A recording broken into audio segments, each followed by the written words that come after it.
nâng phơi xây phơi sơ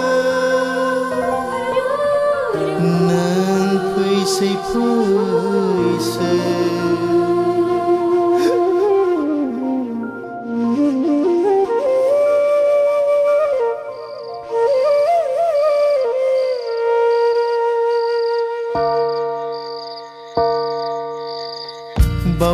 bao nơ san la bơ